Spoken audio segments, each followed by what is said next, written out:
content ক্ৰিয়েটৰৰ লগত জড়িত বিষয়টো মই শুনি পেলাই মোৰ অকণমান বেছি বেয়াও লাগিছে ৰমজান মাহ চলি আছে কাৰণ ৰমজান মাহত আমি নিজেও ৰোজা ৰাখোঁ কামবোৰ অলপ নিজেও কমাই দিওঁ কন্টেন্ট আগৰ দৰে যেনেকৈ বনাওঁ অলপ পাতলা পাতলা কামবোৰ মানে কাৰণ নিজেও উপবাস থাকোঁতো তো যিটো এই ল'ৰাটো যিজন ইমৰানৰ কাহিনীটো শুনি পেলাই মানে আৰু থাকিব পৰা নাই মই দৌৰি আহিছোঁ আহি পেলাই মোৰ ৰফিক উজাইটো আপোনালোকে ভিডিঅ'টো পাব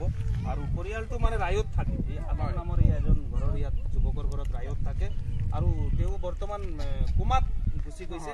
ব্ৰেইন ষ্ট্ৰক হৈ মাটিত পৰি গৈছিলে অকৰো কাম কৰে দুখীয়া ঘৰৰ মানুহ মাটি চাটি নাই যাৰ বাবে পৰিয়ালৰ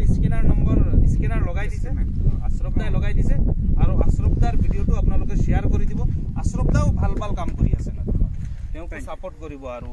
যিমান পাৰে এই ল'ৰাটোক আপোনালোকে ৰমজানৰ খাতিৰক যাতে 2-1 টকা দি হ'লেও যিসকলে দিব নোৱাৰে শ্বেয়াৰ কৰি দিব যাতে আপোনাৰ শ্বেয়াৰে যাতে আৰু 100 জনে পায় ল'ৰাটো আমাৰ মকসুদ আমাৰ মানে টাৰ্গেট হৈছে ল'ৰাটো গুৱাহাটীৰ পৰা আচলতে ঘৰত আনিব লাগে এটি কণমানি বাচ্চা আছে ভৰ্তিগৰাকী তেওঁলোকৰ বিবাহ জীৱনৰ মাত্ৰ 5 বছৰেই হৈছে গতিকে আপোনালোকে যিমান পাৰে সহায় কৰিব গতিকে মই ইয়াত উপস্থিত থকাৰ পৰা মাত্ৰ 2জন মানুহৰ পৰা তেখেতসকল যে আহি উপস্থিত হৈছে তেখেতৰ কাৰণে যে ইমান চেষ্টা কৰি আছে যাতে মানুহজনক সুচাৰুৰূপে গুৱাহাটীৰ পৰা ঘৰত উভতাই আনিব পাৰে কি কৰিব পৰা যায় অলপ জানি লওক কি ক'ব দাদা কি আছে নামটো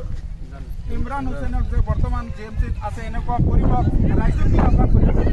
এইটো আহ্বান কৰিলে আমি ভিডিঅ'টো শ্বেয়াৰ কৰিব লাগে এটা অনুৰোধ কৰিছে যদি আপোনালোকে দিব নোৱাৰে গতিকে সকলোৱে এইটো অনুৰোধ কৰিছোঁ আৰু এইটো আহ্বান কৰিছোঁ ৰাইজৰ ওচৰত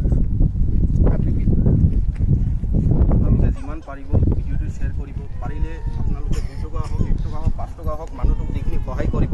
বহুত মৰণৰ লগত মানুহটো যুঁজি আছে কমাত গুচি গৈছে আপোনালোকে অনুৰোধ কৰিছোঁ যিমানেই পাৰে আপোনালোকে অলপ হেল্প কৰাৰ চেষ্টা কৰিব ৰোজা ৰমজানৰ দিন অলপ আপোনালোকে চাব মানুহজনী বহুত বেচাৰা হৈ গৈছে ল'ৰাটো এতিয়া আপোনাৰ ধৰক কোমাত আছে গুৱাহাটীত মেডিকেলত আছে জিএমচিত আপোনালোকে যিমান পাৰে এনেও দান সদগাটো কৰে আৰু ৰোজা ৰমজানৰ দিন ভাবিব যেন মই সদগা হিচাপত কিবা এটা দি কিনি ল'ৰাটোক মই সাহাৰা কৰিছোঁ আপোনালোকৰ কাছত দিব নোৱাৰিলেও আপোনালোকে অলপ লাইভ শ্বেয়াৰ কৰি দিব মানুহজনক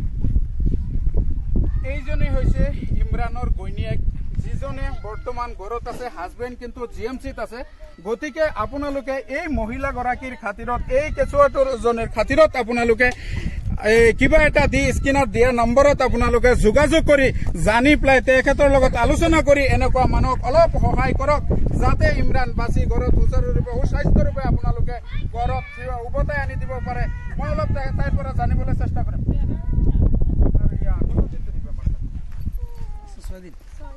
আচ্ছা এখন ৰাইজৰে কিতা জনাইবেনে আপুনি ৰাইজক আমাৰ এটাই ক'ব লাগে যেন কিবা এটা সহায় কৰক